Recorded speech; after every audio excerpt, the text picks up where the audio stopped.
Right, good evening, everyone. I think we've live now. Yep, we're live. Oh, Haryan's gone. Um, let's bring him back. Sorry, I meant to mute, but I clicked start cam and that kicks me out for some reason.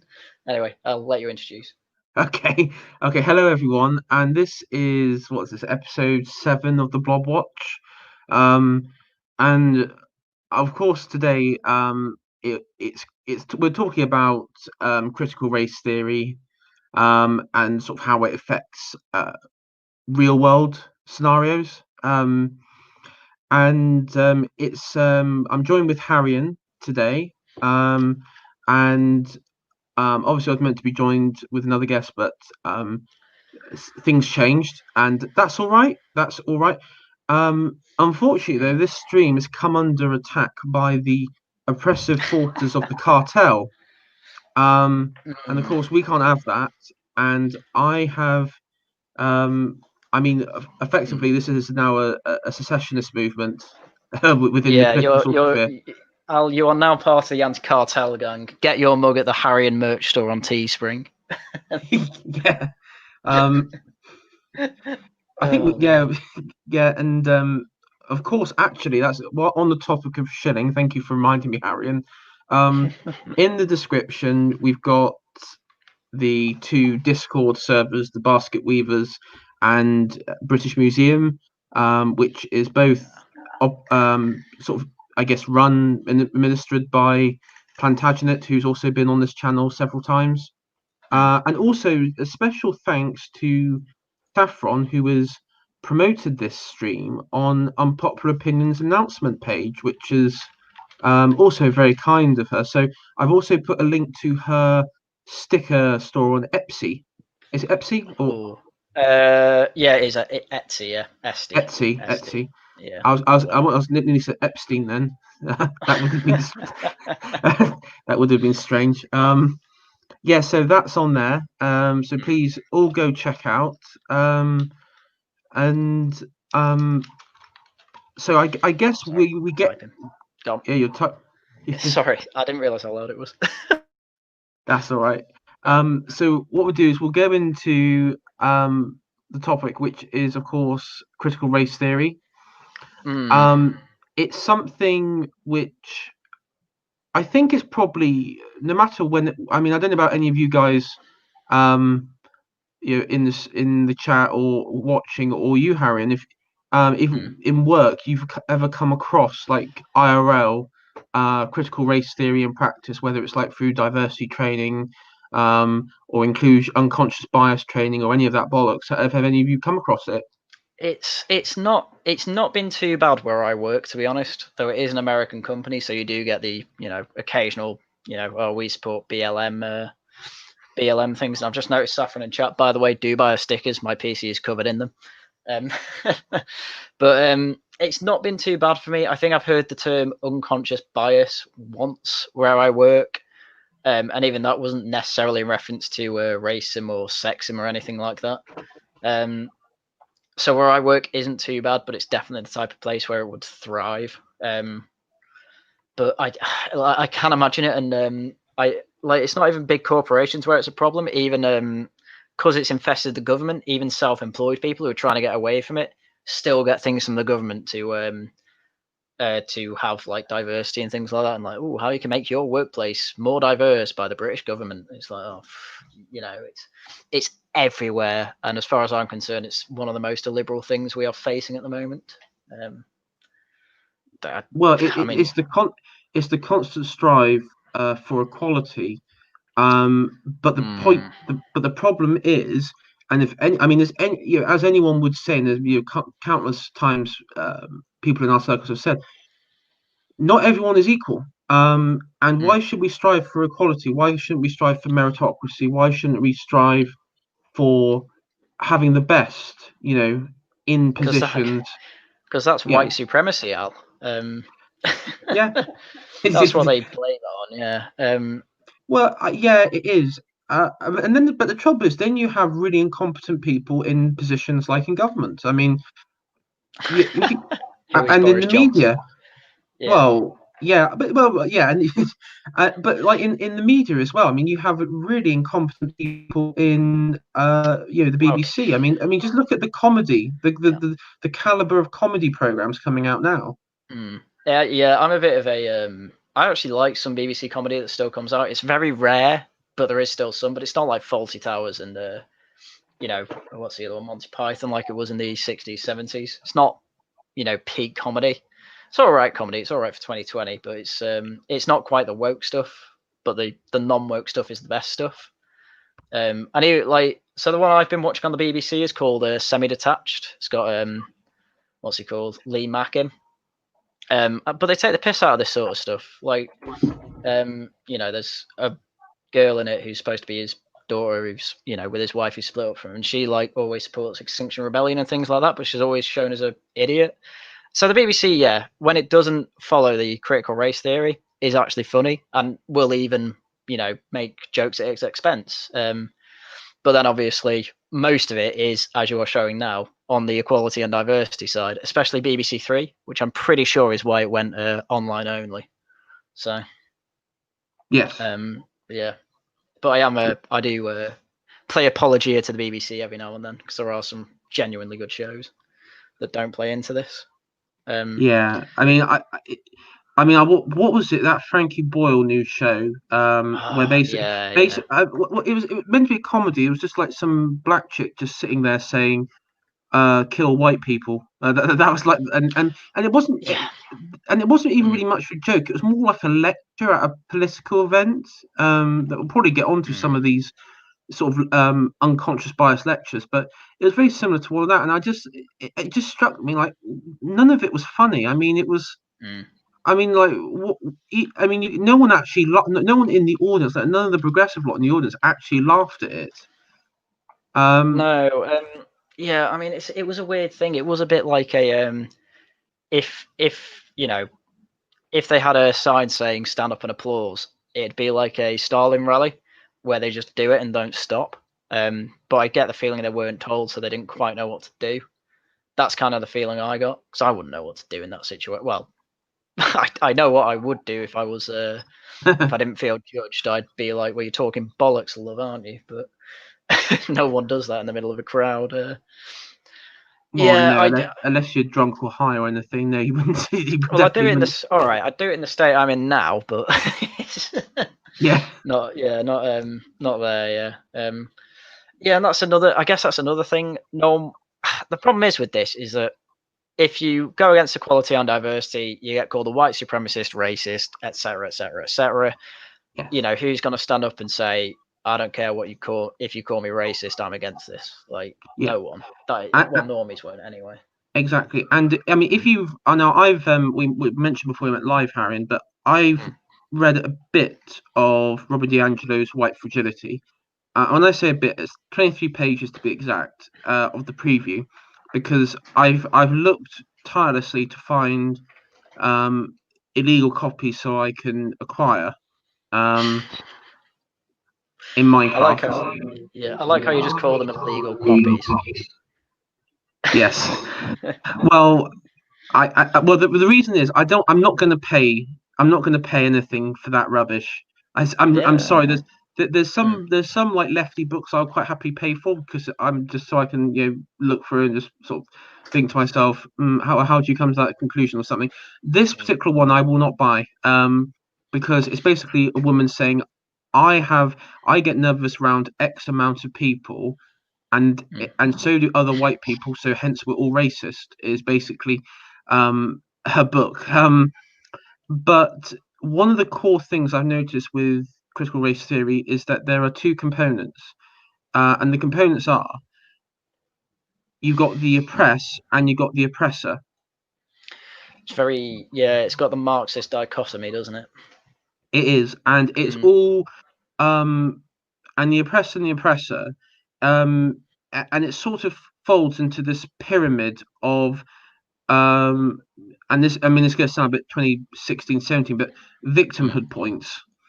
And you have, and then it's sort of divided into racial groups, into gender, age, And of course, at the top of the pyramid is the worst of them all.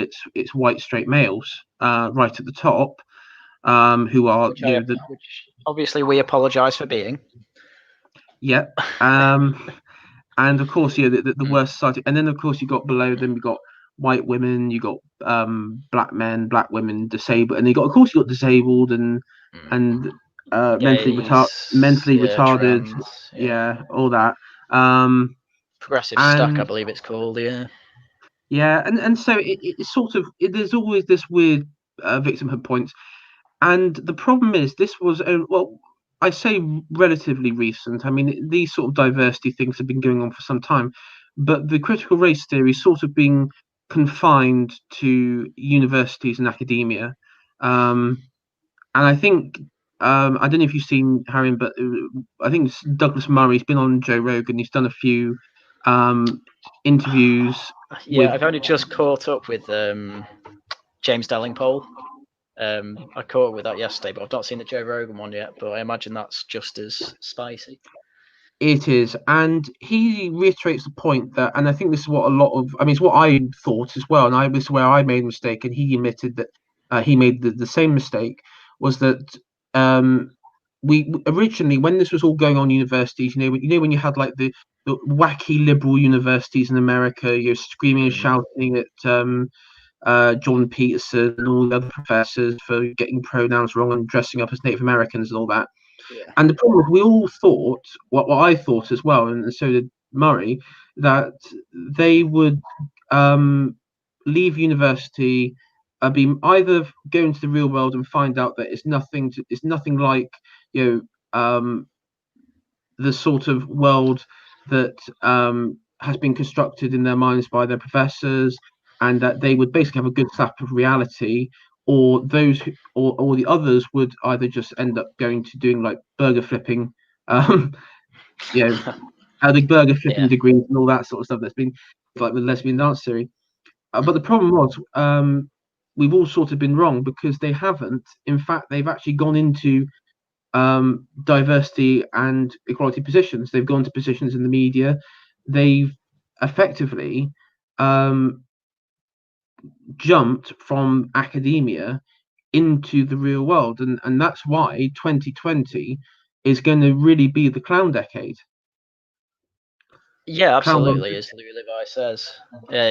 I mean, it's off to a hell of a start, to be honest. I mean, I don't think coronavirus could have come at a better time, because not only were we dealing with, I guess, a intellectual infection in society, but a real one as well.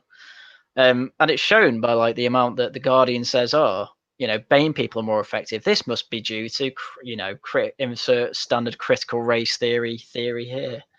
You would have thought that, I mean, there's two sides to this, because there's a part of me that thinks maybe this whole woke nonsense will fall to the wayside, because when you have real problems, not like this, these bullshit microaggressions, or such and such looked at me in the eye and now I feel triggered, all that sort of crap. That sort of stuff will go the wayside when you actually have communities where you have a genuine, when you have, say, COVID. I'm going back to right at the start of the COVID pandemic, when people actually thought it was like the next Spanish flu. The next Spanish flu, near enough. And obviously it's turned out not to be the case at all. In fact, it's probably been one of the most least impactful pandemic, I think, probably that humanity's ever faced. Well, in terms of direct, deaths and infections from the virus, in terms of the economy, it's screwed us, but that's the government's fault, obviously. Yeah, exactly. So obviously on here, case in point, this is the civil service, and I guess probably for some of the non-British viewers that we have, the civil service is basically the how do I put it? They're like the government they're like the permanent administration of government that is beyond political parties and political appointments. Yeah, they're essentially there permanently to, well, ideally to input any policy that the government say they should. Problem is if you ever watched a Yes Minister or a Yes Prime Minister, that doesn't actually tend to be what they do. But no, and of course they have their own motives throughout. And one of the problems is that and this has probably been proven over the last couple of years, probably since go back to Brexit, where you see the actual politicization of Whitehall, where they are when they end up just opposing the government on every single policy, like Brexit, like releasing the grooming gang reports, and even causing division within government itself. I mean, I remember that famous tweet where they, whatever you think about Boris Johnson, it was from an official account that they tweeted out saying that he was a liar. Him and Dominic Cummings were liars, and we hate working for them. Oh yeah, I bet. Yeah. That was the Bernard Castle thing, wasn't it? It was, and again, these are people who are not meant to be political. They are, they're meant to just, like you just think about like the military or something. They're just there to work for the country. That's all they're meant to be doing. And here we go. Equality and diversity.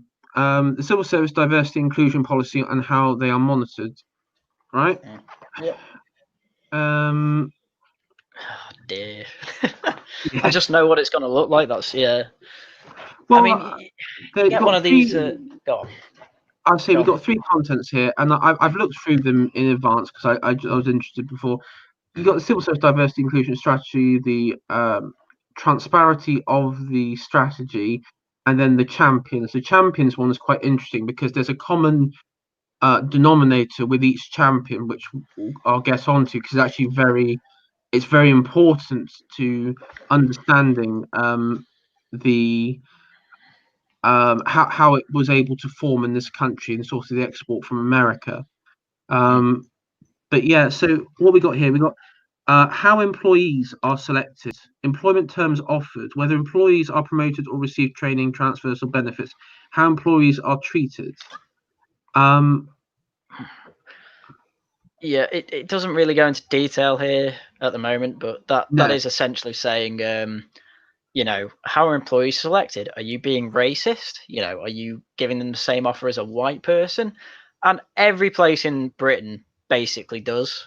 I think there's actually an argument to be made that, let's just say in my area, modern day slavery is alive and well, and it is a particular race. A particular nationality actually, with the slaves, and a particular nationality who are the slaves, and it's not white people being the slave masters and the the blacks being the slaves. They're actually 2 completely different nationalities, both. But this the thing. I guess a problem. I'm maybe getting ahead here, but a problem with critical race theory is that it just assume that whitey is bad, and progressively, I guess, as the skin gets darker, you get more oppressed. And I just put it in chat here, the plebeian, that the civil service are the Roman and Chinese eunuchs of our time. Yes, yeah, and absolutely. They are. I think the trouble is one thing I'd say is that there are known to at least the eunuchs whether you like well, yeah, at least at least they one would assume at least they actually worked in the best interest of their country and not another country or a bloc. Which I don't know if you've ever seen Yes Prime Minister or Yes Minister, but they work for the Department of Administrations, and it is basically just we are putting more work on us so that we have enough reason to have a bigger budget next year. It's not in the interest of the country, it's in the interest of the department, and it's not great. No, it's not great. Mm. And I was where was I? Oh yes. Mm. So obviously we've got the list, the sort of standard list of the inclusion strategy. So civil service diversity inclusion team are delivering programs to improve diversity and inclusion across the civil service, ethnic diversity program and disability inclusion program. So what these two programs are, it's basically fast track schemes to get both groups into jobs within the civil service, circumnavigating the route that everyone should take to fill out a quota. And this is where this is where reality hits theory in my mind. Is if you have a situation where you have a candidate who is disabled or from an ethnic minority, and then you have, say, a regular candidate who doesn't fit any of that criteria, then what happens when the candidate who doesn't fit the criteria is better on paper and is able to, in all sort of categories, be the better candidate, but then they suffer the problem of them not fitting in the quota, so they are automatically disregarded. Mm. And when you apply that to, say, the civil service or in political parties, like we've seen with the Conservatives recently, or police, or any senior positions, there's a point where, okay, you do it for like a digital marketing firm or ice cream firm or something like that. That's one thing. But when you actually go into government, things that affect people's lives and can affect people's lives, sometimes very seriously. I want the right people for the job. I do not care if there is, they need a diversity quota, as long as they, I mean, this is where we have to have meritocracy, because you can't have incompetent individuals running the country and looking after this country and keeping the people of this country safe. It's just not Mm. a realistic or safe option, because you're going to get people who shouldn't be in those positions. Yeah, and I like a way that what's it called? Douglas Murray puts it in The Madness of Crowds. Yeah, Basically, with the introduction of all these, all it has done is reinforce classism, because the people getting on through these schemes are just middle to upper class, BAME people, instead of the working class, any race really. So all it does is make continue to enforce the culture of middle to upper class people, while not letting the working class move up in life like they maybe deserve. well, yeah, and of course, as we've seen of recent statistics, white working class are the least likely to go to university. Yeah, the Spectator is really good at Yeah, pointing all these things out. Because I think Edward Snowden, no, not Edward Snowden, no, Christopher Snowden from the IEA, he had yeah. a cover piece on it that just went through it all. It's like, look, they are the least likely to succeed in the UK. Why is there no program for them? And I think his point in the end was just make it a level playing field, so at least it's fair. He didn't even say give them special treatment like the rest of them. Because I think, like most of us, we just want a level playing field. Yeah, Because we're all for equality under the law, not equality of outcome, like critical race theorists are. yeah. Well, but that's where the opponents, and I mean, whether whoever this comes from, whether it comes from a political party or a group or a movement, I think there has to be a level of boldness where you have to reject the worldview of the critical race theorist, and you say no, there isn't. People are not unconsciously biased in the manner and framing that you put it. I believe that people can see and will commend meritocracy. And I think when you are working with, I mean, you don't have to work, when you work with people, you don't have to like them. And this is one thing I noticed in the looking through like the diversity training videos that people have helpfully filmed, where they've been on like these ridiculous unconscious bias trainings and such, which always leads to the same sort of critical race theory talking points. And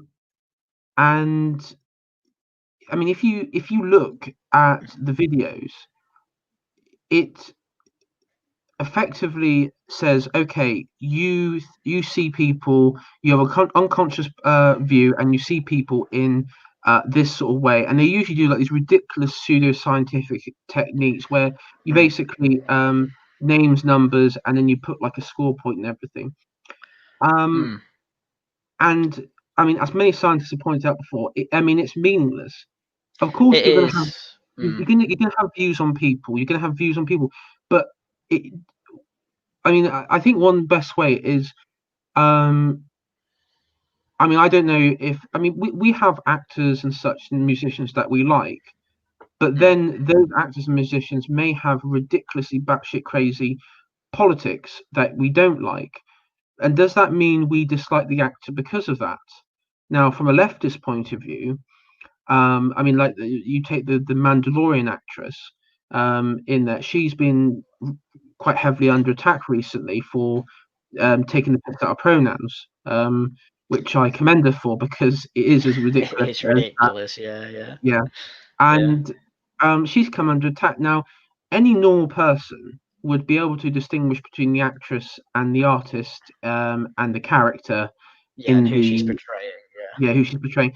But for the average IQ of a graduate, this seems to be beyond the realms of capability. Yeah. I mean, well, I don't like to blame it on IQ. I think it's just the way they've been.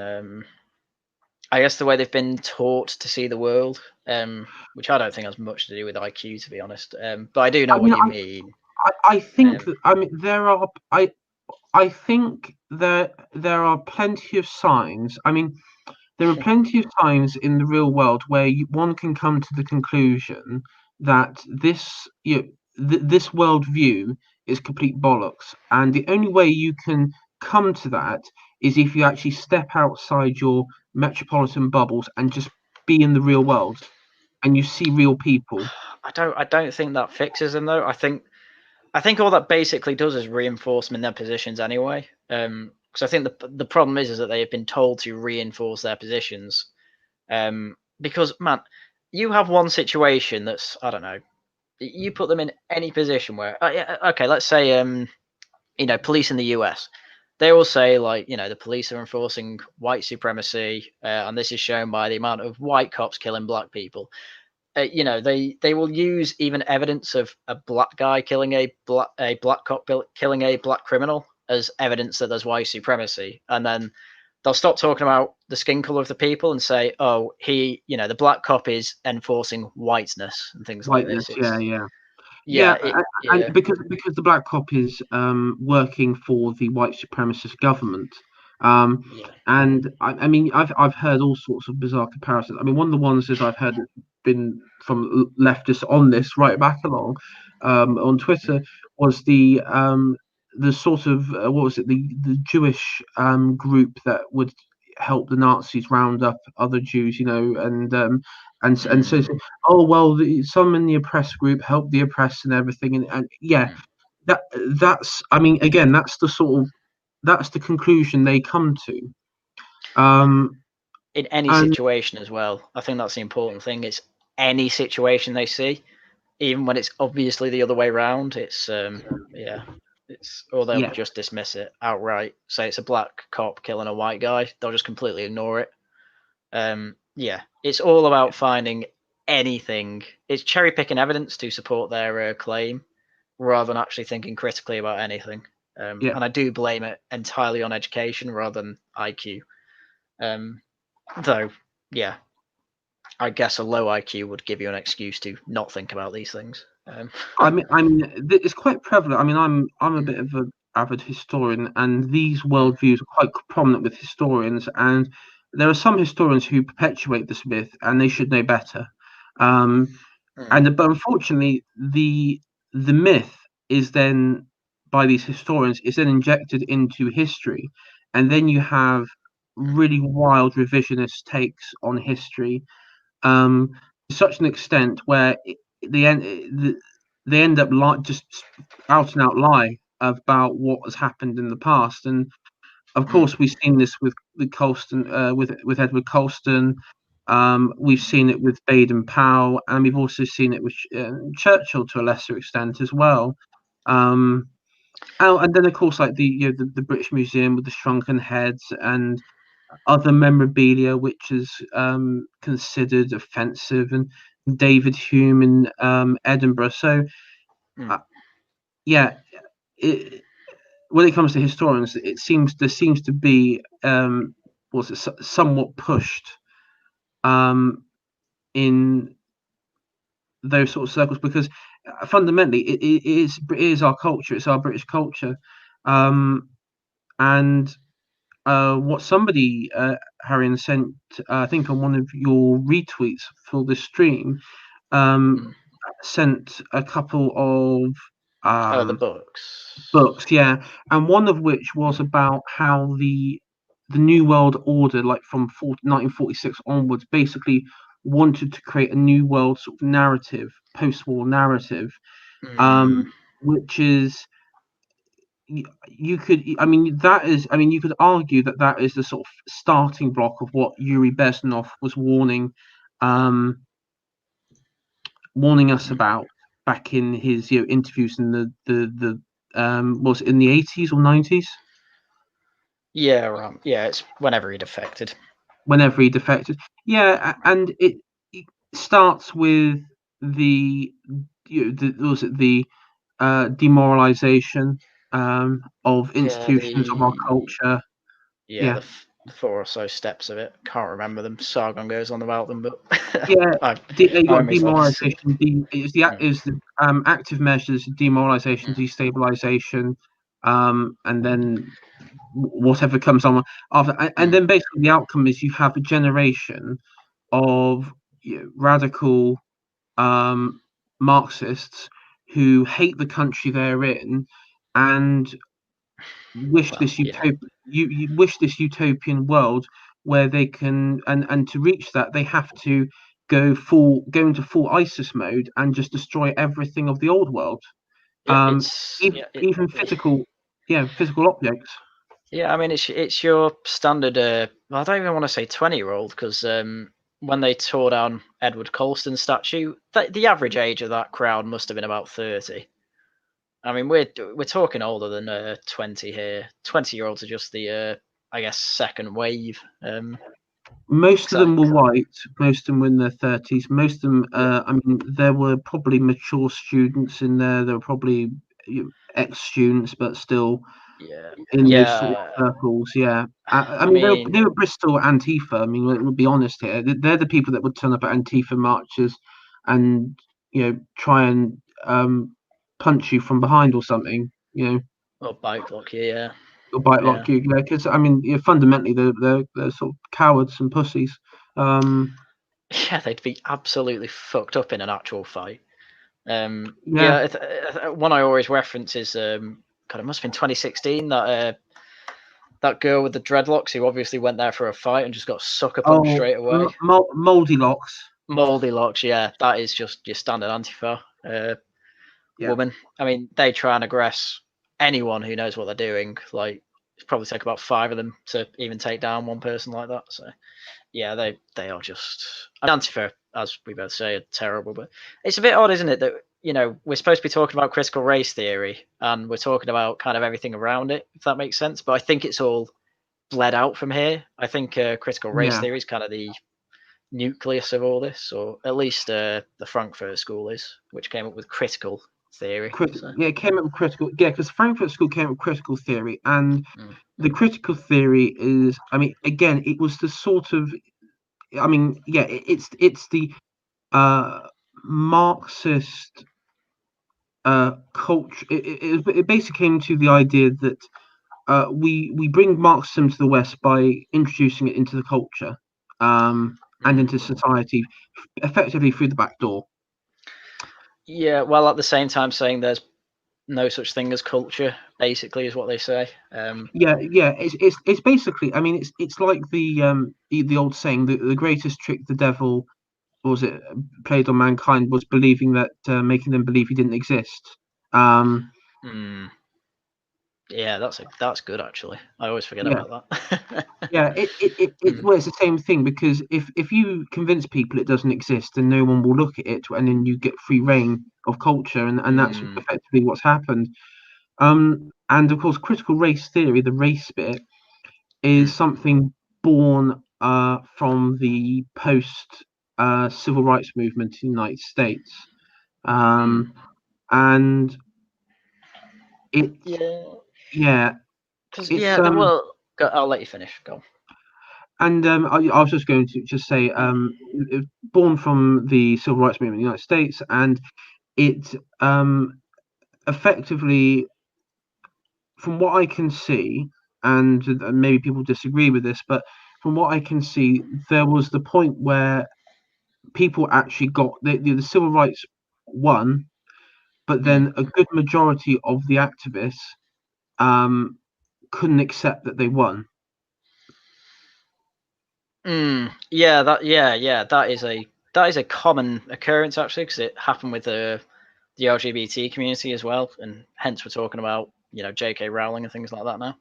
Yeah, it became like a constant push, an open door, and effectively, I mean, I think this is probably what Douglas Murray and countless other commentators have pointed out was effectively there was a point where people in America, people in the West actually agreed that racism and depriving people of votes and basic rights was wrong. It is wrong, but then there was no more racists for the civil rights people to be angry with because people stopped being racist.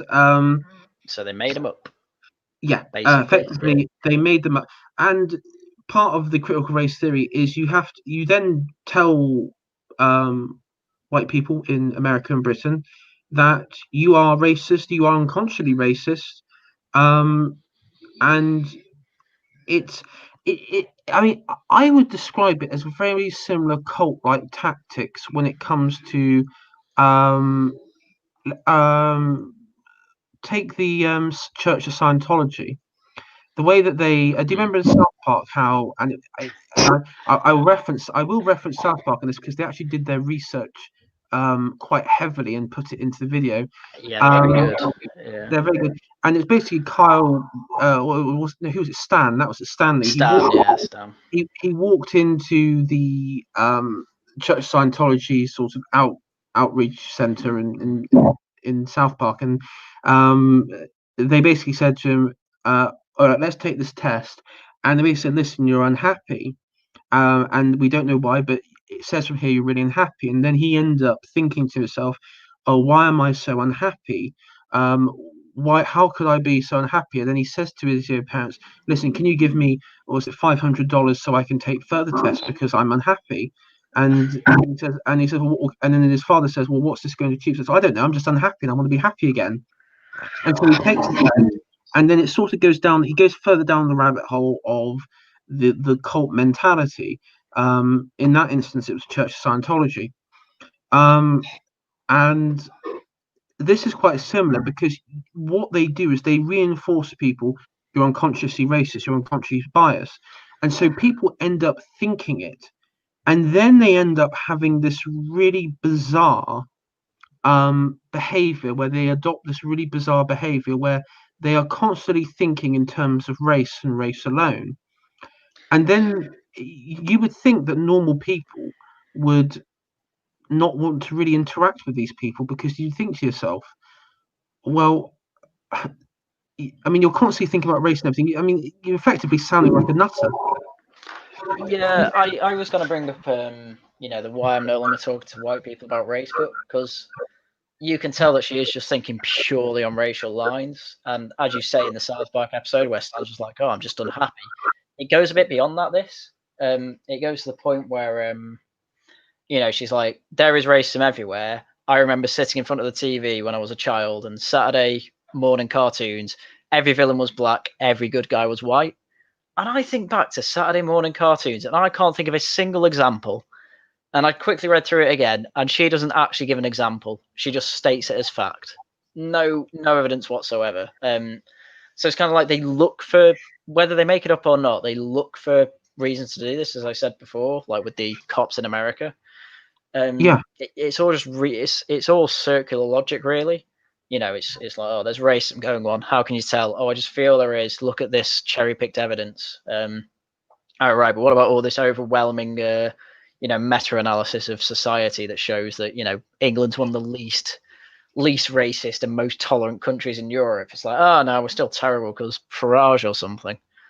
Yeah, it's gonna be self-perpetuating until basically we get rid of the unis, because I think the only way to get rid of this is the unis. So we'll still have these generations trying to push it, but after that, when the young ones are actually learning, because as President Trump's doing, it's getting rid of all this critical race theory crap, putting in patriotic education. That's all you really need. I like the way Scott Adams put it. He basically said, like, this patriotic education is going to be the operating system for the way people think. And obviously none of the apps of America in terms of thinking in people's brains can work without this operating system of, American liberalism, or whatever you want to call it. Just the idea that the Constitution is the most moral document on earth, I guess you could put it. Whereas in England, it'd obviously be our Bill of Rights, things like that. But I mean, you take that. I mean, I think what was the final straw for Trump was that reporter.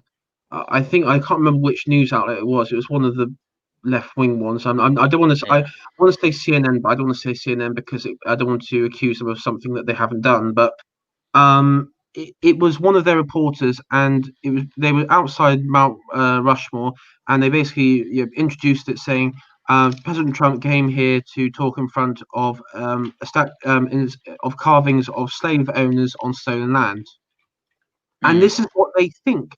When they see America, they don't see the story of the founding fathers. They don't see the story of settlers from Britain who fled or went for better lives, or anywhere in America, or sorry, anywhere in Europe. All they see is the socialist interpretation of imperialism through history. Yeah, it's all Marxist doctrine. And I think the worst thing, I'm pretty convinced with Jordan Peterson's argument on this, which is it's a mixture of both Marxism and postmodernism. Definitely, because the postmodernists would say, right, you've got no culture, there's no such thing as it, everything's valueless, whatever. At the same time, we value anti-racist. To be anti-racist, do X, Y, Z, which turns out to be critical race theory. There's a lot of contradictions, and I don't understand how people who actually believe it don't understand the contradictions. But I mean, I actually talk to people who genuinely believe this kind of stuff. I've got massive Zizek fans as my friends, and who hate Peterson, and I'm just like, why do you hate him? And it's like, oh, Peterson can't point out postmodern neo-Marxists. It's like, no, he does it quite a lot. You're just referencing one, that one Zizek argument that he, prepared for a different conversation for, whatever. So, yeah, and it's the same thing. It's like they cherry pick evidence. It's like, I think he references Richard Wolff and a lot of people at the Frankfurt School and things like that. So it's, it's hard. But it's like, oh, you can't pick out one person. It's like, right, that doesn't mean they don't exist. But, evidence only matters to them when they can prove you're wrong on it. So. Well, this is the thing. This is where the left always project, because they always say to us, stereotyping and everything, but that's what the critical race theory is. Stereotyping is always the negatives that they always claim that they are against, and they will browbeat you with, is what they end up doing, and they are projecting everything they claim to stand against. Again, I mean, somebody might say, okay, well, where's your evidence? I mean, okay, let's look at critical race theory. What is it? That is assuming that all white people are racist. Okay, what's your evidence? Oh, my feelings. Okay, you got no evidence. So isn't that a generalization? Isn't that a stereotype? That's stereotyping. Yeah. There you go. That's my claim. That's my proof, my statement, and I think I've got more solid evidence than the opponents have. Oh, yeah, and it's the same thing with the history of anywhere. It's like, every country in the West was the worst country in the world. Oh, okay. Well, what's wrong with Britain? Slave trade. Oh, we were the first and only country to end it in the Atlantic. And it turns out that's not good enough. Oh, why? Oh, you sent over 5 million people. It's like, yeah, but we potentially stopped 20 million going over. So it's like, yeah, Well, it was. There's just no nuance. That's my issue. well, I mean, this thing, and I mean, one thing I noticed as a historian, and I've mentioned on my channel before, is that slavery has been weaponized to such an extent that it's completely been inverted by the left, and its historical context and its meaning, and its role throughout human history, not just in Europe, but in shock horror, everyone, Africa itself, even to this day, Yeah. has been it's completely overlooked. And I'm going to have to reiterate this: slavery is not exclusively, and um, the fallout from slavery is not exclusively on the black community in the United States or the black people in the Caribbean or in this country. Slavery has affected every single person, or every single group of people on the planet, everywhere. Yeah. From the remotest tribe in the Baltic to Ireland, to the British Isles, to the Roman Empire, to ancient Greece. I mean, the wonderful, the marvels of the ancient world, to China, to everywhere. It exists because pre-Enlightenment, the strong ruled over the weak. Strong rose to the top, weak people were dominated. And that is just a fact of life. I mean, I know we talked about, we talked about the Caesar's Legion in our last stream we did together on Wednesday. But Caesar's Legion, I mean, we'll take that in Fallout New Vegas. That is the mentality of the pre-Enlightenment world of Caesar's Legion. Maybe not to so much of the extremes of genociding entire towns just for the sheer hell of it. Even then, stuff like that did happen. But yeah. I mean, Caesar's Legion is a very good representation of what life was like before civilization, really. Well, I mean, even like Roman. I mean, if you go into civilization itself, like the Roman Republic, Caesar's Legion was probably quite similar to what the Roman Republic was.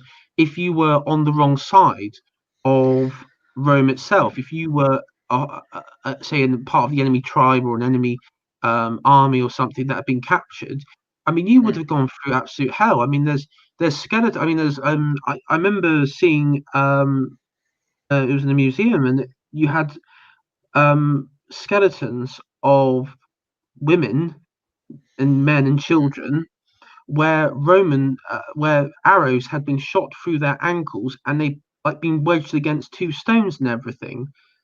We don't know why, but it's conquest. The victims of conquest. I mean, well, the Romans crucified people. They did seem quite a cruel race, really. Yeah, and this is where it comes down to the thing where you can't I mean you can't give people of 2,000-3,000 years ago you can't give that. Well, not even that. You can't really 50 years ago. I mean you can't apply current day 21st century standards on those people because it's ridiculously unfair. And as many people said, commentators have said before, on our side here, that if in 50 years in the future, no doubt there'll be things that we're doing at the moment that people current day, which is normal, people in 50 years will find morally reprehensible. And I always say us buying computers and iPhones from China, because we know that slavery goes on there. We know that there are internment camps. Technically, we're all going to be the next Edward Colstons, effectively. Yeah, exactly. So, what exactly? Why do we do this? Because let's be fair, at the end of the day, it's an economic argument. We like to save money. Is it good? No, and I don't defend the fact that I have a Samsung, to be fair, but you know, when I had an iPhone, I didn't make an excuse for it. I'm just like, yeah, you're right. I am morally wrong, and I should change it. But at the same time, money. Yeah, it's amazing how people of the past, that it's only ones they don't like as well, because you'll notice they will never say that Martin Luther King Jr. was a rapist, despite the fact that there is good evidence that he was. You know, Gandhi wasn't a massive racist. I'm afraid he was. But no, these people are heroes of the civil rights. You say anything bad about them, ooh, like that's blasphemy. Which is why people call them a cult. I mean, critical race theory and any critical theory is cultish in nature. And I do think it's been a big replacement for the big religious hole in their head, which I think a lot of people have, but don't admit that they have. So, because Yeah, you know, and Christianity, it's irrational apparently. yeah, and I think you mentioned earlier about with critical race theory. Now, Trump, and this is where I think we need to have a clear distinction. Trump is going down the right route with critical race theory. Conservatives and more importantly Boris in this country is going down the wrong route. Unfortunately, there's going to be a universe where Trump's going down the wrong route and Boris is going to go down the right route on this. And Can I live in wish that one, please? can I have that one, please? And of course, Trump has gone down. He's banned it because there was a chap who appeared on CNN who. Yesterday? Sorry, not CNN, Fox News even. This was 2 right. weeks ago, so this was some time ago. Right. Yeah. And he spoke to Tucker Carlson and he said, listen, I've been going through the various departments, the Treasury, Defense, and everything, and this is what we got going on. We got critical race theory. It's basically indoctrination technique. It's demoralizing the permanent government. It's creating social division. It's undermining, real Americans, and it's undermining the job of the administration. And Trump, who obviously we know who watches Tucker Carlson, saw the interview, and as we know, he made the statement that he was abolishing all these diversity training, all these diversity quota things within the administration, within all aspects of administration, as part of his executive order. And I say good on him. That's probably one of the most important move I think in the culture war since. Since when have we ever had a victory in the culture war? I probably since Gamergate. I know that people say, "Oh, Gamergate wasn't a victory." It was an armistice that was a stalemate that led to an armistice. I think. I still think the SJ. I'm with Louis Levi. I think the SJWs are still winning on that front, just because. Well, I've been playing through Red Dead Redemption 2 again, and that's got a fair bit of SJW stuff in it. It's not like main story stuff, but it's just, it's things I don't think would have been in had Gamergate won, I'd say. I can see why you'd say what you say, though, to be fair, but I'm a bit black billed on it. But I mean, I've not been excited for a game in about 3 years at this point, so. Yeah, and Gammon Easter worshippers just put it in the chat here. Why would a centre-left blue Blairite party ban critical race theory? Well, and that's why they won't. And we have to accept that that's not going to happen. It's not going to, unless like Boris has like brain damage or something, and wakes up and turns out he's please based. It's not going to happen though. It's not going to happen, which means we have to start looking. I guess we have to be sort of looking in the future. By the way, oh no, you go. It's more important. I'll just say we have to start sort of encouraging and cultivating the next generation. I guess on the right. Let's say on the right. Oh, absolutely. Yeah, I think the best thing the right can do is basically homeschool or send them to private schools that they know are not infested with this. Which thankfully I was sent to, but I don't think my parents knew how bad this would get. I think it's just pure luck.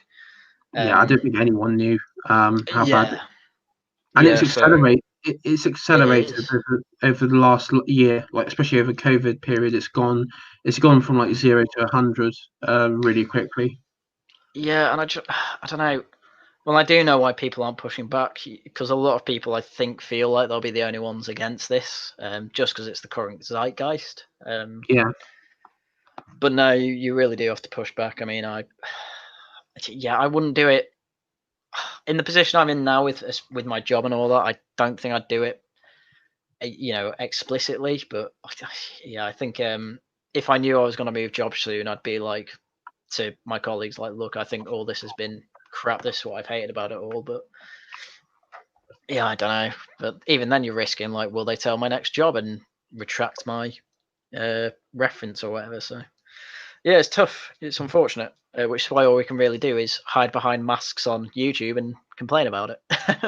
Yeah, and which I'm open, which we're both open about. I think, like, we know we're hiding our faces and names. So yeah, and I mean, people have asked me, like, especially like some of the Catholic trads, on Tradlot on Twitter, why do you hide your face and name? It's like, well, because what I'm doing, and what many others are doing, if like, all it takes is one spiteful journalist to click through, find where I work, find where I live, phone up my employer, and get me sacked.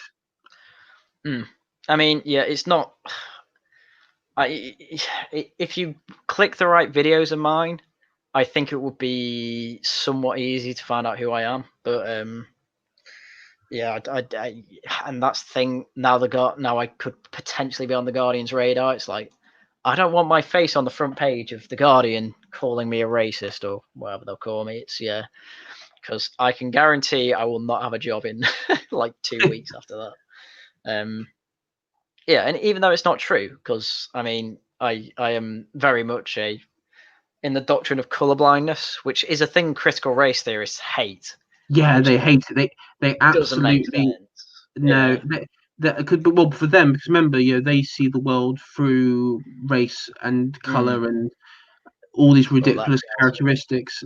And so when you say it's an attack on their lens, isn't it? It's an attack on their lens of reality. Well, you're denying them their worldview, that the truth. You're denying them their truth, and that's what they cannot stand. And that's what we must do. We have to deny them their truth, because their truth is warped and it has no basis in reality or in society.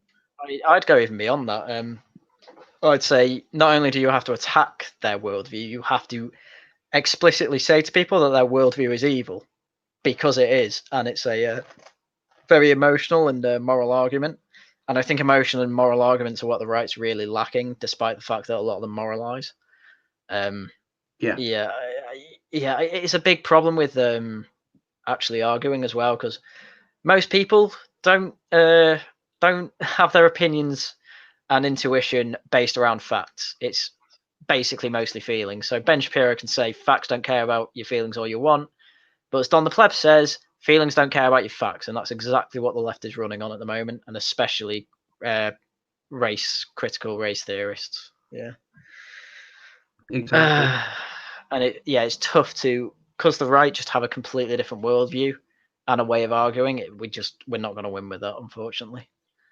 Well, I think a good portion. I mean, I discussed this with Rubber and Owine on previous streams. We saw to conclusion there's a good portion on what we'll say in the Conservative Party in the UK, for example, of people who just are not, who will not get involved with the culture war, either because they think it's beneath them, or they sort of buy into the you're part of the Alex Jones conspiracy, QAnon sort of crazies, and they end up just repeating the Guardian and independent talking points, and most of them don't know they're doing it. And that's the sad thing, is that I love to say that they're all like working to subvert. Most of them aren't.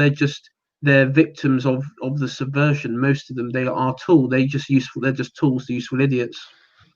Yeah, a lot of them are.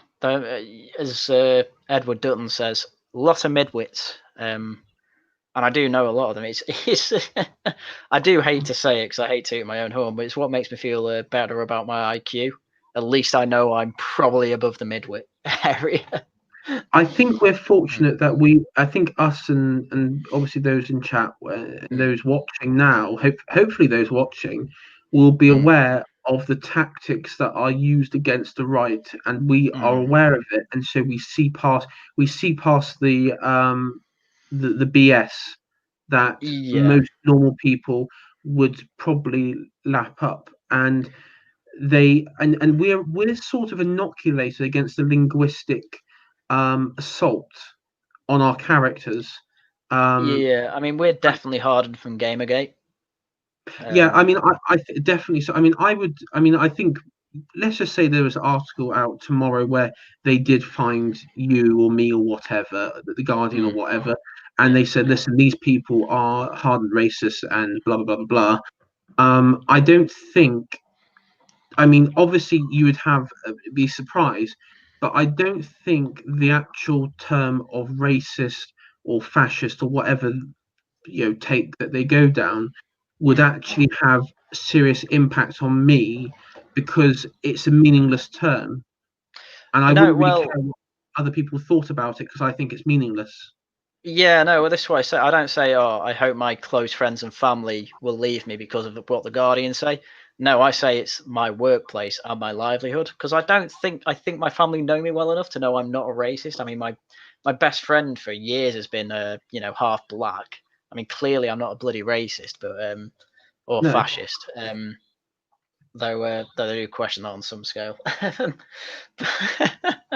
Just because of how hard I am, especially not for gun laws, but for how well, I mean, the moral I've been arguments I can in. make, I guess. I mean, I've been in relationships with black women, so I mean, it's like Mm. I must be a really bad racist then. Yeah, exactly. Yeah, but this is why we say we're more worried about our livelihood than our family or friends leaving us. I mean, if my friends genuinely think those sort of things, it's like, they should know better. But I mean, I'll be sad, but kind Yeah, of this is the reality we live in, and if they're that down the rabbit hole, like there's nothing we can really do to save them anyway. no, Yeah, so it's and I mean, to be honest, I think, well, my mum and dad certainly agree with most of what I have to say, apart from my libertarian standpoints, really. But um, what's yeah. this you brought up? Right, so something's been trending on Twitter. That's probably one of the last Mm, things, because I promised I wouldn't be, wouldn't do, this would be too long of a stream. This is probably like mm, one of the last things we'll touch on. Is Trump, as you know, he's basically abolished critical race theory from positions within government, and he's replacing it with a new, um, was it National Commission to Protect Patriotic Education. And of mm, course, the left on Twitter have gone straight into Hitler Youth, comparing the Nazis.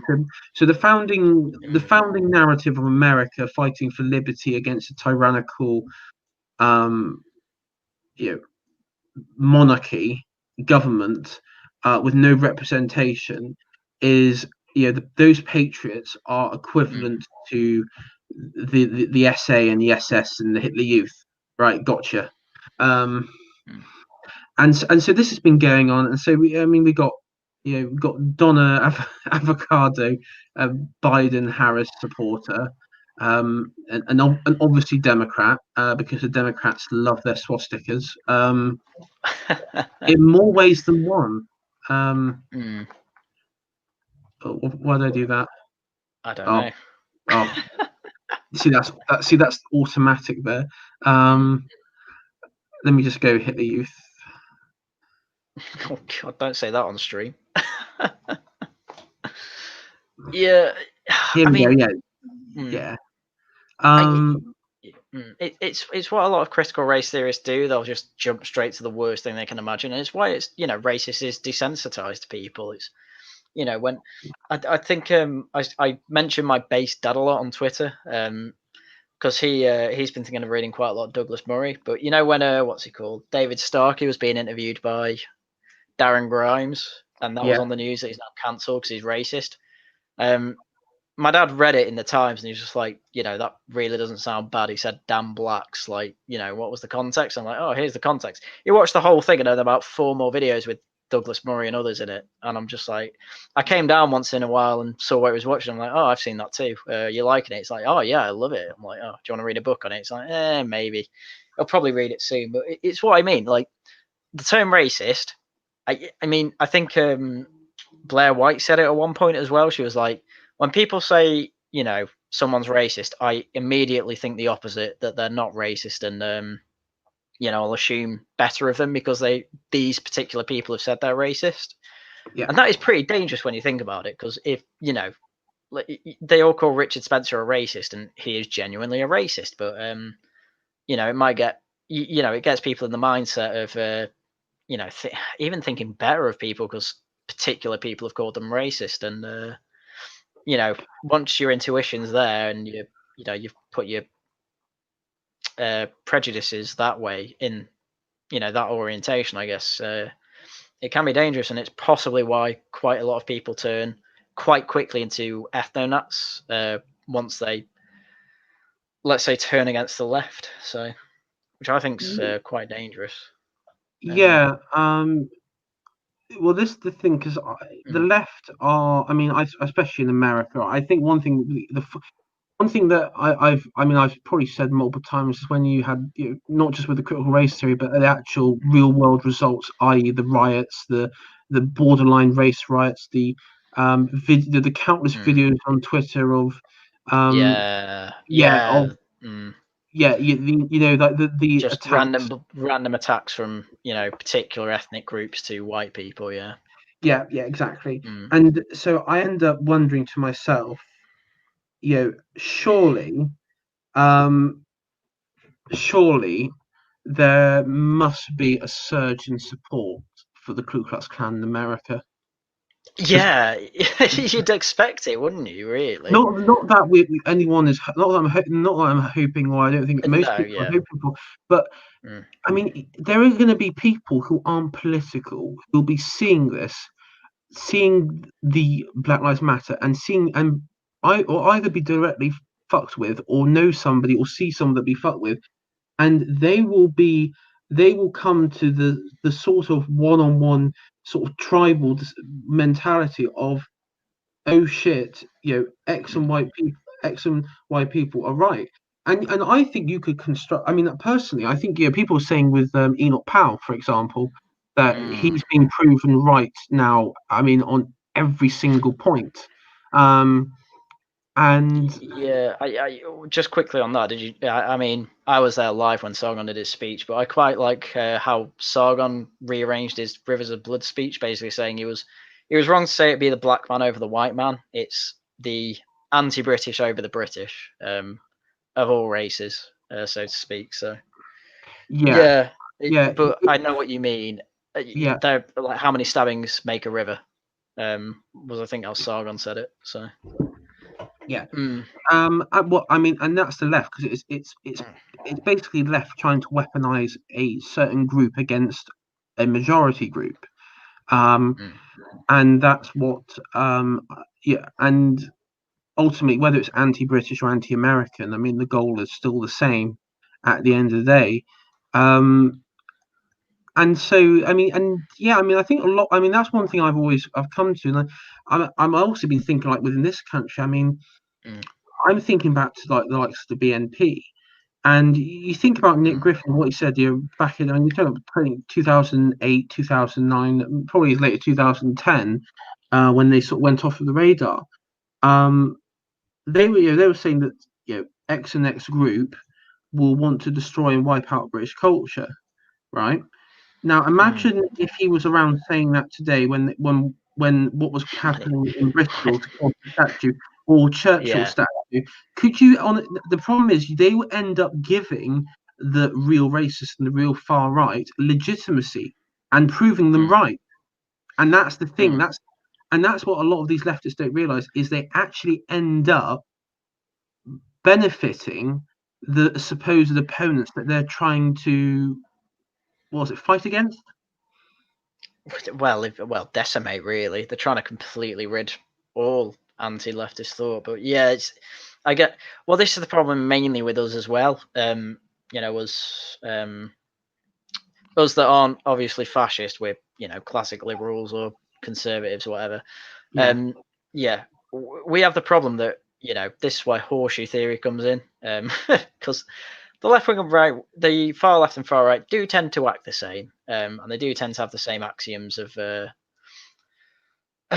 same axioms and lenses they look through, so to speak. So yeah, and the problem is when they've described us as Nazis, a lot of people do say, "Oh well, I may as well just be a Nazi then and go to PA and all that." What's up with PA? Because I don't know much about them. I know what are they just basically? Was it like National Front 3.1 or something? I guess that'd be a fair way of putting it. But I've been watching it somewhat closely, and Gavin Easter Worshipper as well. And it is just gaff after gaff after gaff after gaff. Yeah, it's still run by Mark Collette and Laura Towler. I mean, Laura Towler came out the other day on Twitter saying, if you're going to call us fascist, at least know what fascism is. So Saffron replied to her saying, okay, why are there so many Hitler simps? And then someone says, oh, Hitler loved Britain more than Churchill. He loved it so much he rearranged Coventry for us. Yeah, exactly. Yeah, exactly. And so I do what I always do with PA now, and just if I ever see anything like that, I just quote tweet and say true British nationalist. Yeah, it's. I have come across. I think I've come across a couple of them because I think it's actually maybe with you, like one of your tweets. It was basically sort of just more than likely memeing sort of meme tweets against the ethno-nats, and I basically what was it? I put a tweet saying it was like a joke of Dresden or something, and oh my god, I had it was obviously I went there and there was sort of I think it was them like denying the Holocaust, and I just sort of denied. I went down the route of denying Dresden ever happened. Show me the body. Show me. I said 60,000 is such a big number, guys. I just don't believe it, and everything. And of course they went ballistic. They went wild at me, and I mean there was like one woman that says men, women, and children were killed, and I say no, it's just lies perpetuated by the Germanic supremacy. It's pure lies, guys. It's it was all supply lines. It was all supply lines. Yeah, there's no. Show me the photos of the coffins, guys. Yeah, exactly. Oh yeah, because I've sent these people pictures that are just undeniably people getting gassed and thrown in mass graves, and they're just like, oh, so you just show me a load of people being starved to death, and I'm like, I mean, look at the Nazi soldiers; they are clearly well fed. Stop giving me this bullshit. Just yeah. I think Gavin Easter Worshippers put it in the comment in the chat saying neo-Nazism combined with degeneracy. Yeah, because I mean, I don't know. Have you heard about the Millennial Woes drama? No, I haven't. I haven't followed Millennial Woes in quite some time. Well, so look at you. Well, yeah, he preys on like barely legal girls, gives them genital warts. Chris Dangerfield's got a yellow fever to the extent where he moved to what's it called, Cambodia? Was it Cambodia or Vietnam? Somewhere around there, anyway, simply to shag prostitutes.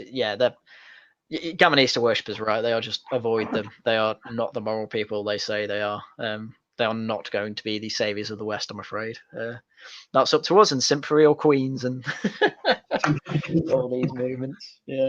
Yeah. Okay. Oh, God. I'm not surprised. Well, actually, that's another point. Horseshoe theory. I've stated this, and I'll state this again on this stream. It appears to me that the next battle that we're going to be facing from the left, and probably from the degenerate neo-Nazi types, but in particular the left, is that they're going to be advocating for pro-paedophile causes. Well, but it's not going to be. It's not going to be in the way that we think it is. I think they're going to go along the line of paedophilia is a mental health disease. They can look at like abusive cartoon content or abusive imaging because it's not harming anyone. Sorry, are you talking about like lolly content? Like anime stuff. It's going to be normalized through that. Oh no, I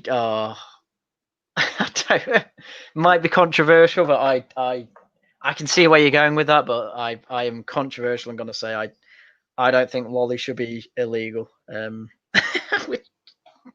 I guess it's something we will have to disagree on. I don't know. I listen to a lot of Louis Levi though, so but I can see what you mean. Don't get me wrong. There is certainly a risk of that, but I think Yeah, there's a firm line that can be drawn there. personally, I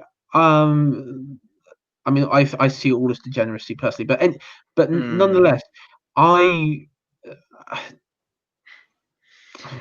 Well, you got to bear in mind I'm a radical. I see everything through the lens of the normalization process, and so even Yeah, that's fair. if it appears to be this is where your person specifies. It may not seem important, but in reality, it's very important because that's why the opponents are using it or targeting it in the way because they know it is effective and important for their cause. I can see the point. I think there is a clear distinction between drawings and reality, or things that are recorded anyway. I think that's that's a good enough line for me, but I can understand why you'd want to. I can understand why you'd want to ban Lolly. I just personally wouldn't, but I am very much on the radical libertarian side of things. Yeah, I mean, I'm not a libertarian. Yeah, no, I totally get sympathise. that. I sympathise. I understand where you're coming from, but that for me, I'm the sort of person that will cut it off at the pass, sort of thing. Yeah, which I think cutting things off at the root is definitely not a bad idea. So yeah, I don't blame you, but I would be arguing against it in the Commons. yeah. But we are way off that. Yeah, well, there'll be a good portion of Labour MPs that will probably be on your side as well. So. Oh, fuck off. I Fair point. think of Labour MPs, I say, in particular Rotherham MP and Rochdale MP probably be on your side, along with many councillors and taxi drivers. Get a fuck. Allegedly, I'm just going to state that Yeah. for anyone who might be watching it, who might want to be having to say anything negative. It's all allegedly. Nothing's come out yet. Unfortunately, that was another thing I was going to raise.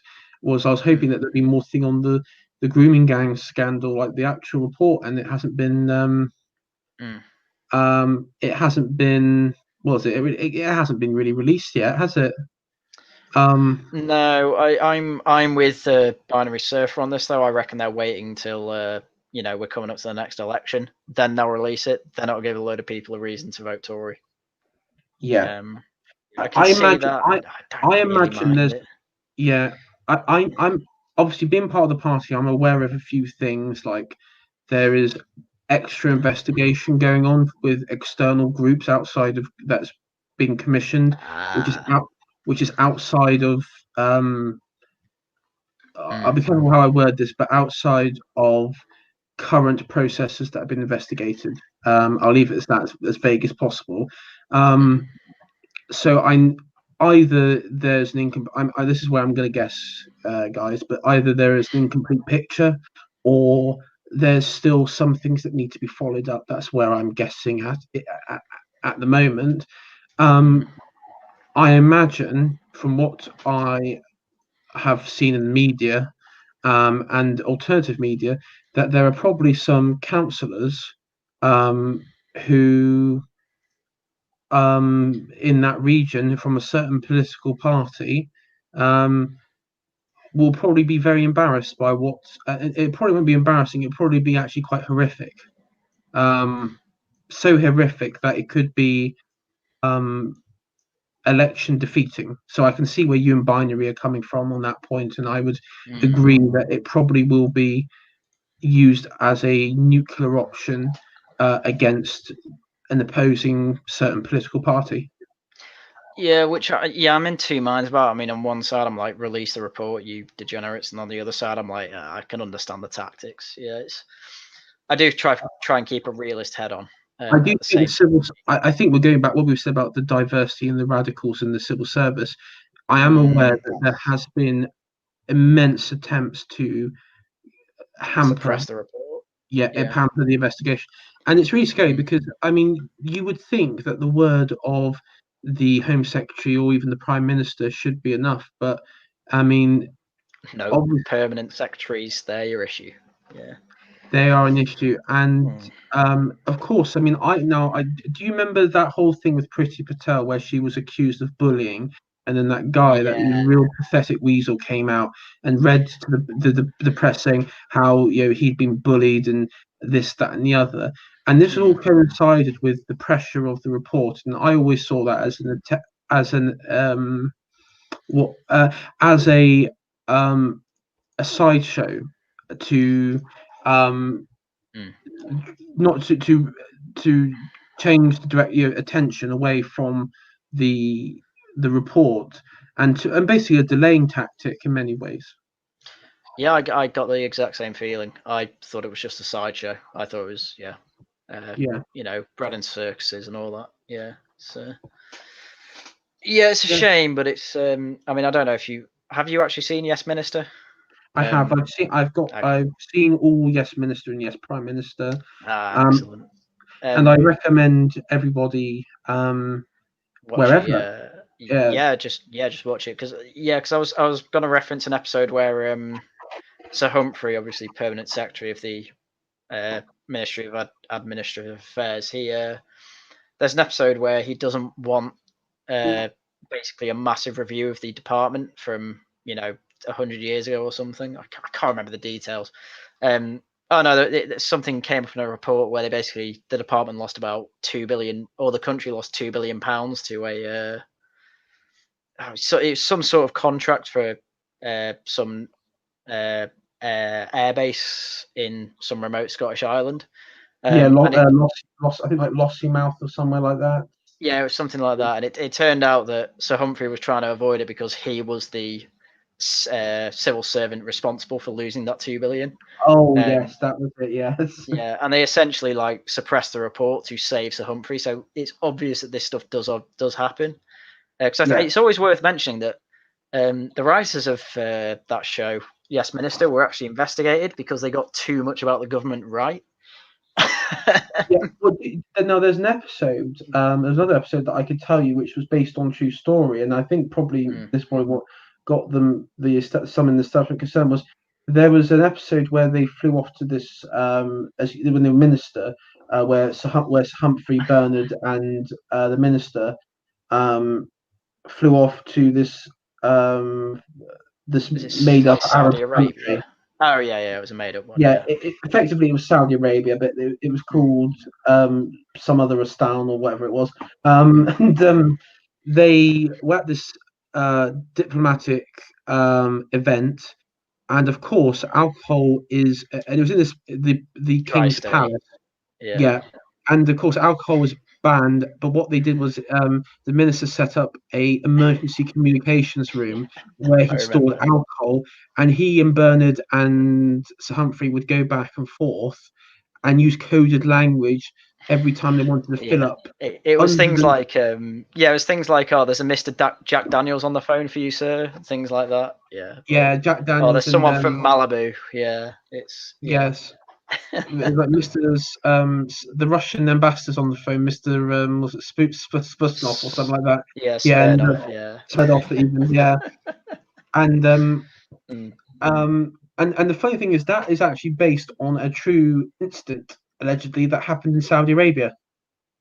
Well, I'm not surprised. I would not be surprised if that is based on a true story. I'd probably try and get away with that as well. But I mean that. But would you say Sir Humphrey and the civil service back then? Because this was like the early Thatcherite period, so the civil service hadn't been tainted, tainted by the degeneracy of Blair.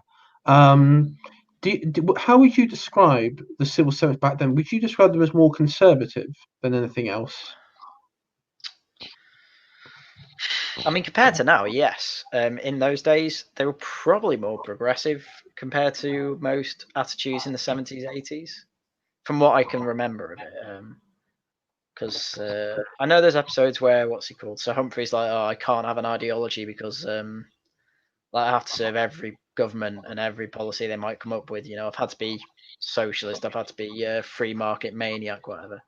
He had to jump from Keynesian to Austrian, back to Keynesian, but then Yeah, but I can see what you mean by that conservative, because they do want to. Because they did want to keep the subsidies for the arts in one episode, which is basically to give them free money for operas. Yeah, and of course you Um, had that socialist councillor who went in there. She was like banning, what was it? She was banning police officers from entering council property. Sounds familiar, anybody? And um, and then she was in his office and said, "I'm going to sell all these paintings, and we're going to repossess government property. We're going to abolish the monarchy." And Sir Humphrey's face was like, "Abolish the monarchy, sell all these properties. It's the end of society. It's anarchy and bedlam and everything." And he was going absolutely into a fit of shock about it. Um, yeah, you do have a good point about that, actually. and I'm just wondering, like, if a civil servant, if you said Hmm. that to a civil servant today, abolish the monarchy, sell this, move Churchill's name here, I would say the response from the average civil servant would be, yeah, let's do it. Yeah, okay, I'll put it this way. I think it's quite mixed in Yes Minister, because obviously you've got the opera stuff, but then you've also got the stuff about the Anglican Church, and it's like, oh, most priests are modernists, which is coded language for atheist. Yes, Yeah, so because it they're all kind of goes, appointed by government's positions, so it's like yeah, obviously there'll be a level of cronyism. yeah, and yeah, I'd definitely say it was definitely corrupt, but I think, as you said, I think a problem is now is that, especially since Blair, they're all based on critical theory, and I think they're all trying to apply that. And I will say I have had opportunities to work for the civil service, and they do constantly say, "Oh, one of the principles you have to hold is that you are completely unbiased and unpartisan." Which obviously I'd run a fucking YouTube channel. That's never going to happen. Yeah, But they do say that. But at the same time, like, you're being shown all this stuff about diversity and all this critical race theory, and it's like, you're not really serious about that, are you? well, and also they've expressed support for Black Lives Matter. I mean, um, Yeah. and that's the thing, because obviously the Black Lives Matter thing, they were trying to make it look like it was it transcends party politics and ideological politics. No, it's not. It's a Marxist organization.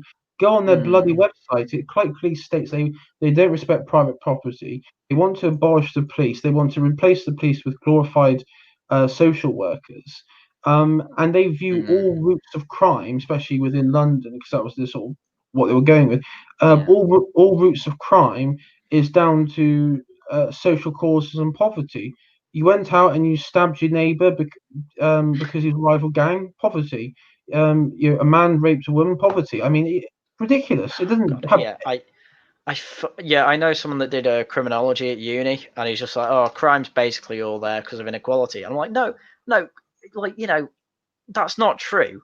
We are more equal than ever before in human society. Like, we've got billionaires, sure, but your median wage, compared to the billionaires and compared to the poorest, it is as close as it's ever been in human history. Yeah, Um, living standards has never been better in Living any standards are better, yeah. But as I yeah. said, inequality is as low as it's ever been. We've got crime through the bloody roof, so that cannot be the correlation and causation you are seeing there. No, I And I mean, basically said, it's your Marxist professors that's put that in your head, but it's not a great argument tactics. Then it's just like, oh, yeah. they're ingrained in it. Yeah. If any politician was serious about sorting out crime in London, the first thing they would acknowledge is number one, and I could tell you this because I've been up to London Well, several times, so I oh, sort of unlucky. see, yeah, Mm, and so I sort of see somewhat of what goes on. First of all, a mm, lot of the kids involved in gang-related crime and in stabbings, because it's mainly kids from a certain group that don't like the stop and search, and usually Labour MPs complain about that certain group being stopped and searched. It's because they come from very dysfunctional households. You tend to be fatherless households, yeah. and the only father figures they have are usually the gang leaders in those estates. Yeah, yeah, that is true. And that's not just true in London. That's true in most areas with gang problems. I mean, not even just the particular ethnic groups you're referring to. It's white groups have this problem as well. Yeah, I know it's when Jordan Peterson visited Manchester, he visited a boxing club in Moss Side, which, if anyone's in Manchester, they will know Moss Side is quite bad for gang violence. I mean, I used to get a bus through there to school every day, ambulance once a week. I'd hear. Yeah, there was a boxing ring there. The kids there were like, basically saying the same things as you. Like, yeah, no, dads. our community is the gangs. Yeah, it's bad. Hence, we joined this boxing club. Wears them out. They've got their own community there. It's a lot more wholesome than the gangs as well, etc., etc. And Jordan Peterson was explaining all this during his talk in Manchester that I went to. It's just like, yeah, and a lot of people like Ash Sarkar would say, oh, you need more youth clubs then. It's like, no, that's not quite the problem you're seeing here. See, this is a very temporary solution. This is not sustainable in any way. Because you definitely need your fathers there, and the idea of this is to get good fathers for the next generation who aren't going to leave their kids, hopefully. But you can't. But obviously, it's only working in one area in Moss Side in Manchester. Like most of London and most of Manchester doesn't have this solution. So it's. But the places that aren't suffering from this have, guess what? Societies with really functional families with the fathers that stay at home. So, well, not stay at home, but are there after work, and I'm not talking about like stay-at-home husbands. I'm talking about like well, you know what I'm talking about. Present fathers in the family. Yeah. I mean, Sargon talks about it a lot. Yeah. So. Yes, and I mean, if he was here, he would say read more Aristotle and and read more classic literature. But I we can think say it for him. yeah, we see it from. But I mean, I think deep down a lot of it comes down to personal responsibility. And I know this might sound like an old Conservative Party sort of term, but at the same I time, agree. Yeah, there are plenty of people who've come through, single parent households. There are plenty of people who've come through areas where there's been high gang crime. And while I accept that for some people it is difficult, it really is difficult, and there is, there'll be things which may not appear within your control, but in reality, everything that you are surrounded with, I don't get too John Peterson, but everything is within your remit of control, even when you think it isn't, because it really is. And sometimes, and this is why I think people don't have a problem with personal responsibility, is sometimes you have to make really tough decisions, which may short term may look like it would damage you, but long term, it could improve you. And if it means you have to leave an area or disassociate yourself with people who are dragging you down, let's say we use the example of gangs, like gangs and everything, and it means that you alienate yourself from those people, and that community which you believe you're part of in some way. Long term, that is a very good thing, because it probably, your life will naturally improve from there. Yeah, I mean that's the whole point in personal responsibility. I mean, a lot of people on the right seem to not get Jordan Peterson's point in that.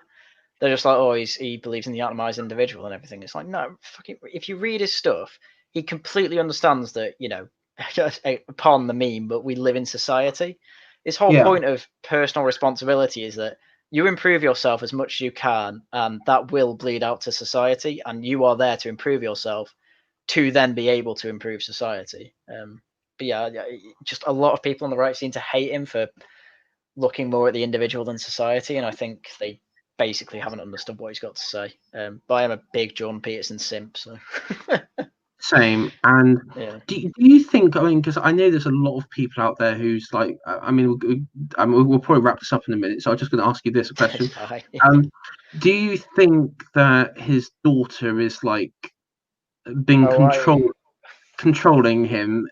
Like, there's a lot of people attacking his daughter, saying that she's been doing this, she's taken him to Russia, and she's been trying to do this to him and that to him. I mean, I think it's all BS, and I think I mean, I assume you've read 12 Rules for Life. Yeah. I read it. Yeah, you remember the last chapter in that, and it basically tells you that his daughter went through literal hell. I think that is going to have psychological effect on people, and I think his daughter came out of it really well. And essentially, because she knows, she's probably been through more pain than Jordan Peterson, and Jordan Peterson's been through pain, so she might be overprotective and finding any reason to help him whatsoever. So taking him to Russia, but no, I don't think she's controlling him. I think Jordan Peterson's just in a really bad place at the moment, and his daughter might, she's obviously more helpful than nothing, but I don't think she'll, because again, his wife's got cancer at this point as well. His daughter's pretty much the only thing he's got. I mean, he has a son as well, but I don't know where he is. But she's probably the only help he's got at the moment, and she might not be the best for it. But that doesn't mean that it's she's trying to control him, so to speak. It's I think she's potentially a real queen. I mean, I've heard weird things about her ex-husband and who she's got now, but I don't pry into these lives, so No. yeah. No, I think she's fine. I mean, a lot of people reference the time where she put a bikini photo of herself as well but that was because loads of people were saying like this diet's gonna like ruin your body and whatever, and then she's like, "No, my body's fine." And like Jordan Peterson liked it and retweeted it or something. It's like, it's like that's not sexual. He's just happy for his daughter, for fuck's sake. Yeah. Yeah, I mean, I think people read all sorts of things into those sort of things, and it's I mean, I don't get like involved in much conspiracies. I mean, the only one I've been looking at recently is the QAnon stuff. I just find that really funny. QAnon, yeah. Is it QAnon or Anon? Is it Anon? QAnon, and it's and it's basically Trump is meant to be fighting an international ring of cannibalistic pedophiles. Based.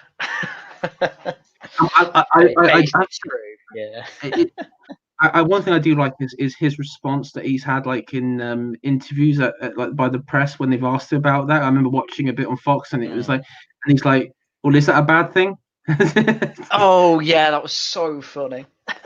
Yeah, and it's true. Like, I mean, are you going to defend it? It's like, obviously, I know the journalists are saying, they're basically trying to suggest that is he pushing the conspiracy theory, and it's like, well, no, because he's not really even retweeted anything about it. I mean, it's yeah. I mean, I've not followed it properly at all. I just, it's things that I hear about it on streams that I listen to, or things like that. But as far as QAnon's concerned, it sounds like Alex Jones stuff. Well, the more crazy stuff Alex Jones says.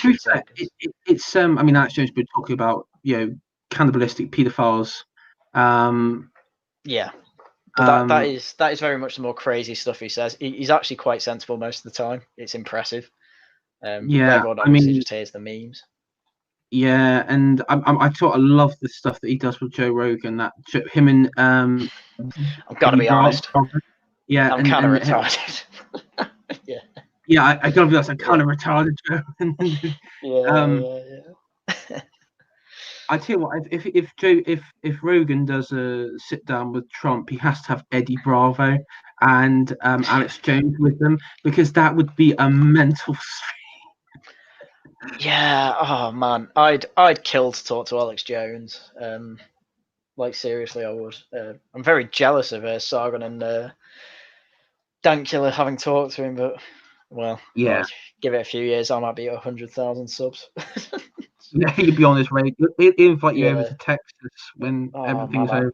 I'd go straight there. I want to fire. Well, I fired shotguns because clay pigeon shooting in the UK, but I really want to shoot. Some of the guns I've seen, so like the Barrett 50 cal and rifles and things like that. But yeah, but that's way off topic now. You wanted to wrap up. Yeah, we'll wrap up now. So. Well, yeah. So currently, we discussed as much of the I guess critical race theory, current sort of touched on examples. Well, the problem is with it. It's a broad topic, and it's way too easy to drop into other critical theories. It's all interesting, and it's all on topic. Really, it's just it's the trouble with this. It's infested everything, and it's way too easy to drift onto other topics, which we did, which is fine, and I'm not complaining about. But it's I think if you were to have a stream where you necessarily, which I don't think this was, but to necessarily stick to that topic, you'd have to have so many notes and be it'd be like herding cats with your guests. I mean, even with just us two, we went way off it, really. I mean, I wouldn't. I mean, I don't like to sort of herd guests like order them about, because then it doesn't really turn into like a mutual discussions in the stream. It's basically just you invite people on and just basically tell them what to do, and it's a bit shit. And I don't want these things to be like a bit shit and everything like that, because obviously people won't do anything. Someone just said you need a list, lads. Well, I did have a list, but I mean, to be fair, we talked about Trump, we talked about his response, we talked about Boris's response to it, we talked about the service. That was the only thing that I could come up with at the moment. So I think we covered it. Basically, to summarize here, Trump is applying it the correct way, and then conservatives in this country are applying it the wrong way, and that's what we need to basically take away from it. Yeah, well, the problem is that conservatives in this country are basically Fabians. So yeah, I mean, fix your party, Al. That's all I can say. Well, as much as I would like to go full Order 66 on half my colleagues, I've already agreed with Rubber that there would be no blood on the carpet. But I mean, at the moment, there are 30 Conservative MPs who I'm looking at, and I'm thinking, you're all communists. How can I expose you as communists? And I mean, there's one particular one, Tobias Elwood, who is there's nothing in that guy's bone that conserves anything of British value or culture. There's nothing. I mean, he's a Keynesian. He's not even economically to the right. So I mean, you might even forgive him a bit for that, but no, he's just pure. I mean, he's not even really Lib Dem. He's in Labour camp at the moment. But yeah, so yeah, well, this is my problem. I'm debating not even voting anyone next time because of how the Conservatives have gone. But it depends how bad Labour is, I guess. I guess this was my whole thing this time. It's like Boris will get Brexit done. What's the rest of you saying? Oh, it's libertarian stuff, less nanny state, things like that. Fine. We get him, more nanny state, coronavirus, just his reaction to this has just been he's done a 180 turn on nanny. I mean, he used to criticise nanny state policies when he was a journalist. Oh, yeah. That's why I was very excited for him, yeah. Because I've had a subscription to The Spectator for a couple of years now, and yeah, he wrote in that about it. But I will also point out that his soon-to-be wife is an activist. Now, I'm not saying I'm not saying anything. I'm not suggesting anything. But all I'm saying is that universal suffrage may not have had a positive impact that we think it might have done. That is a common thing on the right, I've noticed. But which I'm not quite to the point where I'm like women should never have voted, which I know some people are. I'm kind of at the point where I'm very much for before us, shall we, Haryan? What's that? Let's look at the evidence before us. Let's look at the 20th century and let's see the rise of Labour. Where does Labour do well? Oh, 1918 and beyond, when women get the vote. Point, case closed. I think we can agree on this point. Right. Yeah. Okay. Yes. But no. This would have been great to have Simon on, but I'm very much for the Starship Troopers type of suffrage. Everyone can vote, but they need to do 2 years of service for it. Yeah, not necessarily military, but yeah, it's details for another stream. I mean, you said we'd wrap up about an hour ago. We'll definitely wrap up now. So thank you for coming on. I guess the stream with Sargon, so far it's been rescheduled to Tuesday at 9 p.m. So I mean, I am willing to come back on if that's what you're going for. I don't know. Yeah, if you want to come back on, and you and so, because I mean, maybe because I apply the rule of talk too with my streams.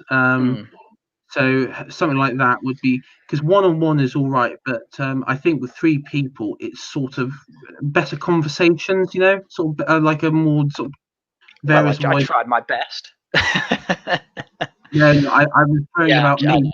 Yeah. Oh, right. No, I know what you mean. It's No, I know what you mean. It's Well, that's why I like having Discordia on mine. But no, 9 p.m. Tuesday. That should be fine for me.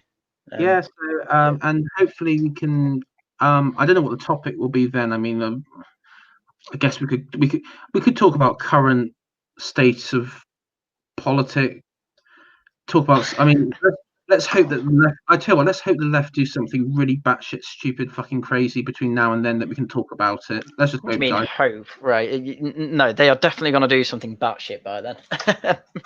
Yeah. Let's. Yeah. Yeah. But something that we can talk about in the stream, like really in depth.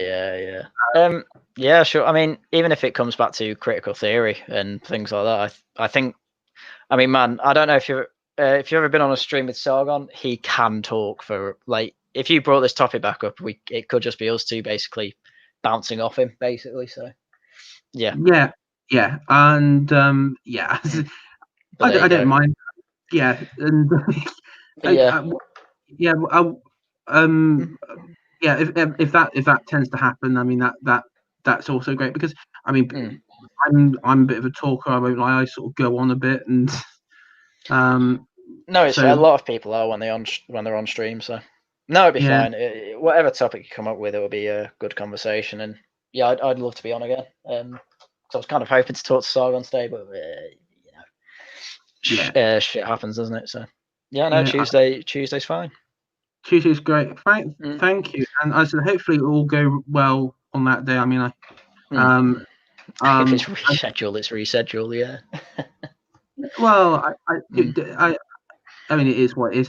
I mean, the thing is, obviously, my channel is not professional in any sort of way. It's not like monetized or anything. And I just realized mine is. Yeah, and the thing is, I just realized we have like for 30 minutes on screen an image of a swastika right in the center of the screen. So, from Twitter that I was showing, and I didn't realize that until I was looking back through just a second ago. So this channel will definitely never be monetized. Oh, mate, no, I've had worse on my channel. Don't worry.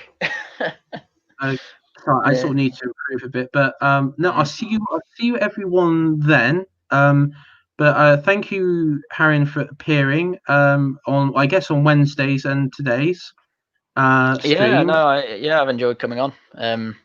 I'll definitely I'll try and get you on Laughing at the Guardian at some point if your Saturdays are allowing. What sort of time on Saturday? Usually I work in the morning. Yeah, it usually starts at 8 and goes on late. So yeah, that'll be all right. You know, if you need to go early as well, because we've been known to go on for like 7 hours before, but if you only want to stay for 3, yeah, that's fine. I know. Yeah, it's very relaxed. You're strong with the EFAP levels. Yeah, exactly. Yeah, we're not quite there levels of long, but we do attempt it. Depends if Discordy's got work in the morning, basically. Yeah. But yeah. But no, there you go. So I'll just chill. Subscribe to me. Probably make a video tomorrow. Yeah, I was going to say, is there anything you like to shill between now and then? Mugs on sale. If you just go to my I think my latest video has the link. If not, the Laughing at the Guardian definitely does. But if you just search for the Haryan store on Teespring, you should find it. Mugs there. That's the definite thing I've got to shill. I'll probably try and make a video tomorrow, but what it'll be on, I don't know, because the way I make videos is something annoyed me that day, I'll rant about it for half an hour and upload it. So sounds about right. And I'll just do one last shill on my bit. Got 2 links to Discord servers below.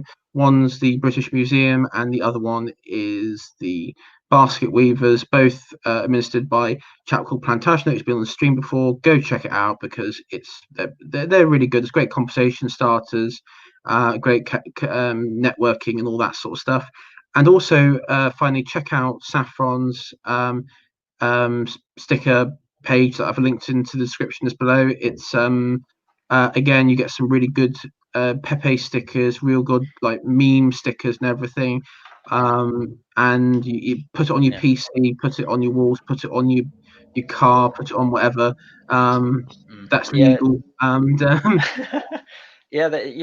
was gonna say she released some holographic stickers as well recently, so it's really high quality stuff. It's all over my PC. I'd recommend. There you go. Yeah, I mean the variety on there is amazing, and it's I mean it's better than anything you can get in like your standard sticker shop, I guess. Yeah. Well, Yeah. support your right wingers. There you go. Yes. Yeah, it's our local community that we must support. Exactly. Yeah. But on that note, thank you and good night, everyone. All right. See you later, chat.